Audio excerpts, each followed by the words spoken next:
తాకట్టులో ఉన్న మీ బంగారం ఈ రోజు ఎంత ధర చేస్తుందో కొమ్మూరి గోల్డ్ వాళ్ళకి కాల్ చేస్తే ఫ్రీ గోల్డ్ కాస్ట్ చెక్ చేసి చెప్తారు. నమస్కారం, సుమన్ టీవీ ప్రేక్షకులకి స్వాగతం. నేను మీ జాహ్నవి. మనతో ఉన్నారు ప్రముఖ జ్యోతిష్య వాస్తు పండితులు, జ్యోతిష్య వాస్తు శిక్షణ నిపుణులు బ్రహ్మశ్రీ నానాజీ పట్నాయక్ గురువు గారు. నమస్కారం గురుగారు. శ్రీమాత్రే నమః. గురుగారు, మరి శ్రావణ మాసం వచ్చేస్తోంది. శ్రావణ మాసం అనగానే మహిళలందరికీ పండగ వాతావరణం నిజంగా కూడా వారంలో వస్తుంది, ఇంకొక వారంలో వచ్చేస్తోంది పండగ వాతావరణం.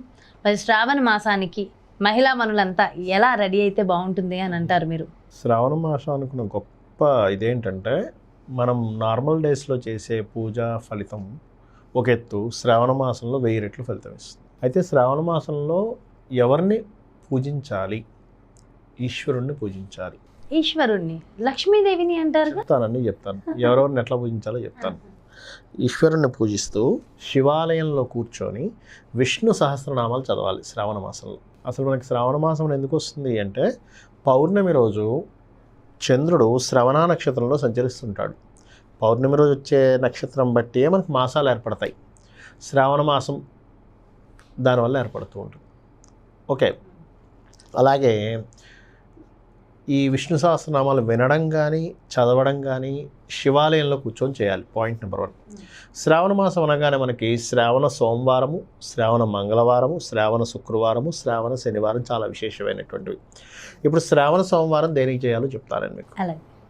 శ్రావణ సోమవారం నాడు మీరు బిల్వపత్రాలు ఉంటాయి కదా, బిల్వపత్రం మీద భక్తి శ్రద్ధలతో, ఇంకేమీ మీరు పెట్టుకోకూడదు మైండ్లో, భక్తి శ్రద్ధలతో ప్రతి బిల్వపత్రం మీద ఓం నమ శివాయ అని చెప్పి రాసి, గంధపుతో, గంధం కానీ పసుపు కానీ ఈ రెండు కలిపి కానీ రాసి బిల్వపత్రం తన మీద ఒక్కొక్కటి పెడుతూ, ఇట్లా హ్యాండ్తోనే రాయాలి గురుజీ? హ్యాండ్తో రాయొచ్చు, దేనితోనైనా రాయొచ్చు. ఒక్కొక్కటి పెడుతూ, ఇంకా మీకు మైండ్లో ఏమీ ఉండకూడదు. అలా గనక శ్రావణ సోమవారాలు కనుక చేసినట్లయితే మీకు ఆగిపోయిన ఉంటాయి చూసారా పనులు, అయ్యో ఈ పని ఆగిపోయిందండి, ఈ పని జరిగి ఉంటే నాకు చాలా లాభం వస్తుంది, 90% జరిగి ఆగిపోయింది, సగంలో ఆగిపోయింది, అది ముందుకు కదలట్లేదు, పర్మిషన్ రావట్లేదు, ఇలాంటివన్నీ చూస్తూ ఉంటాం మనం.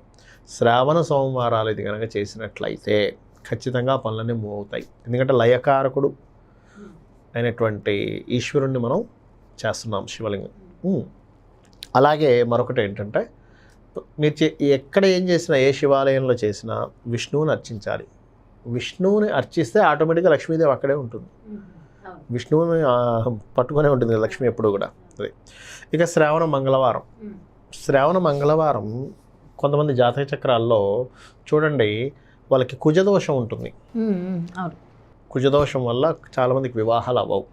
శ్రావణ మంగళవారం కనుక చేసినట్లయితే, మంగళుడు అంటే కుజుడు, శివుడికి పసుపు కుంకుమ గంధంతో కలిపినటువంటి నీటితో అభిషేకం చేయాలి. శ్రావణ మంగళవారాలు చేసి మంగళగౌరి వ్రతము ఆచరించాలి. అప్పుడు ఏమవుతుందంటే మంగళములు జరుగుతాయి. మంగళగౌరి వ్రతం చేయడం వల్ల ఏంటంటే మంగళాలు జరుగుతాయి. అలాగే మరొకటి ఏంటంటే, ఏదైతే మనం చెప్పుకున్నాం కదా ఈ మంగళగౌరి చేయాలని, వివాహం కానటువంటి వారు, వివాహం కోసం తపన పడుతున్నటువంటి వారు ప్రత్యేకంగా శ్రావణ మంగళవారాలు ప్లస్ ఈ 1 మంత్ అంతా కూడా లలితా సహస్రనామాల్లో కామేశబద్ధ మాంగళ్య సూత్ర శోభిత కందర అనే నామాన్ని నిత్యము పారాయణం చేయాలి.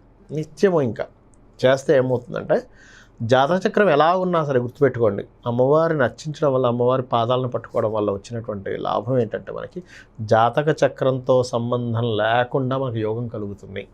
అది డిఫరెంట్, ఇంకంతే అమ్మవారు కలిగిస్తున్నటువంటి యోగం అది. ఇది శ్రావణ మంగళవారం. శ్రావణ శుక్రవారాలు చేస్తాం.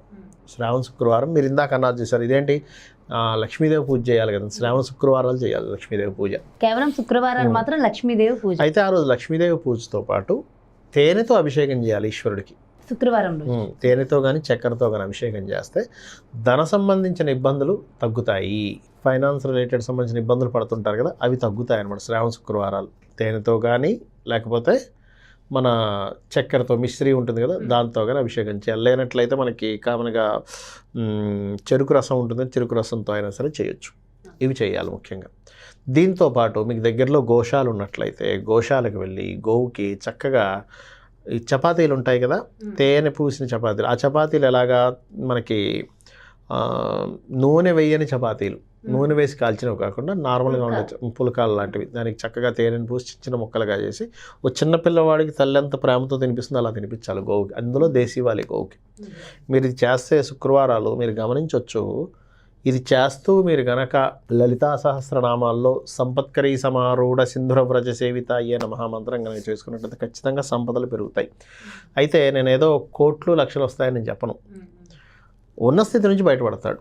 అంతేగాని లక్షలు వచ్చి పడిపోతాయి, వాస్తవాలు మాట్లాడుకోవాలి. మనం ఎప్పుడు కూడా కోట్లు వచ్చి పడిపోతాయని మాట్లాడుకోకూడదు. ఎక్కడ శాసనంలో చెప్పలేదు అలా, కోట్లు వచ్చి పడిపోతాయని ఎక్కడ చెప్పలేదు. కాబట్టి ఏంటంటే మీరు ఉన్న స్థితి నుంచి, దారిద్ర్యం నుంచి బయటపడతారు, ఇబ్బంది లేని స్థితికి చేరుకుంటారు. మీరు కష్టపడితే కోట్లు సంపాదించవచ్చు, తర్వాత సంగతి.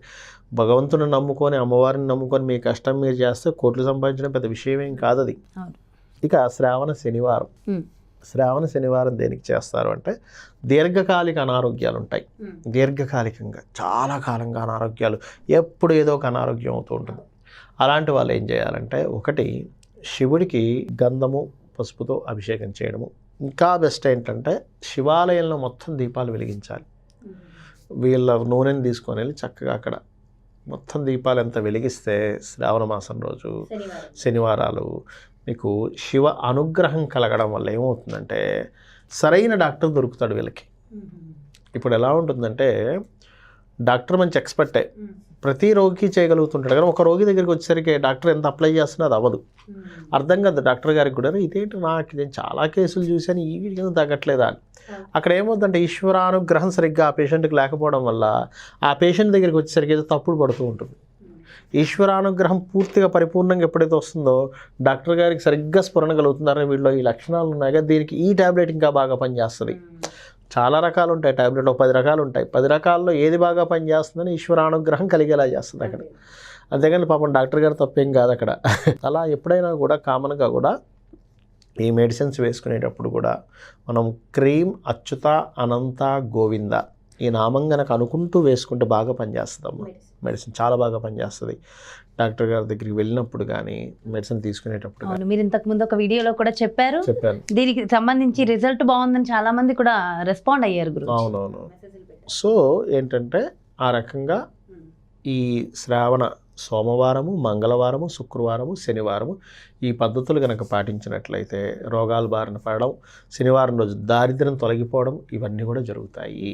ఇవి ఎవరైనా చేయొచ్చు, దీనికి ఎలాంటి జాతకంతో సంబంధం లేదు. అంటే జాతకంలో ఇబ్బందులు పడుతున్నాము అంటే, ఇప్పుడు ఎగ్జాంపుల్ ఇందాక నేను మీకు చెప్పాను, ఏది పనులు అవ్వట్లేదంటే దాని అర్థం ఏంటంటే శనికేతువులో లేకపోతే దశమ స్థానం పాడైపోయి ఉంటుంది వాళ్ళకి, అందుకని పని అవ్వదు. అది పని అవ్వదు. కుజుడు దోషకారి అవుతాడు, 7th హౌస్ని ఆక్యుపై చేసి ఉంటాడు, అందుకని కుజు దోషం వల్ల అప్పుడు మంగళగౌరి వ్రతం. శుక్రవారం శుక్రవారం చెప్పేది శుక్రుడు పాడైపోతాడు వాళ్ళకి, 2వ భావం పాడైపోతుంది, 9th హౌస్ పాడవుతుంది, అందుకని వాళ్ళకి ఫైనాన్షియల్ రిలేషన్ విషయంలో ఇబ్బంది పడుతూ ఉంటారు. దారిద్రము రోగాలంటే వాళ్ళకి 6th హౌస్ పాడవుతుందమ్మా, అందుకని వాళ్ళకి అట్లా అవుతూ ఉంటుంది. చాలా సంతోషం గురువు గారు. అంటే శ్రావణ మాసము అంటే శ్రావణ శుక్రవారాలు ఒక్కటే ఇప్పటి వరకు అందరికీ తెలుసు, కానీ శ్రావణ మాసంలో ఇన్ని రోజులకి ఇంత విశిష్టత ఉంది, అసలు ఎవరిని ఆరాధించాలనేది ఎంతో చక్కగా వివరించారు. Thank you so much Guruji. నమస్కారం. శ్రీమాత్రే నమః.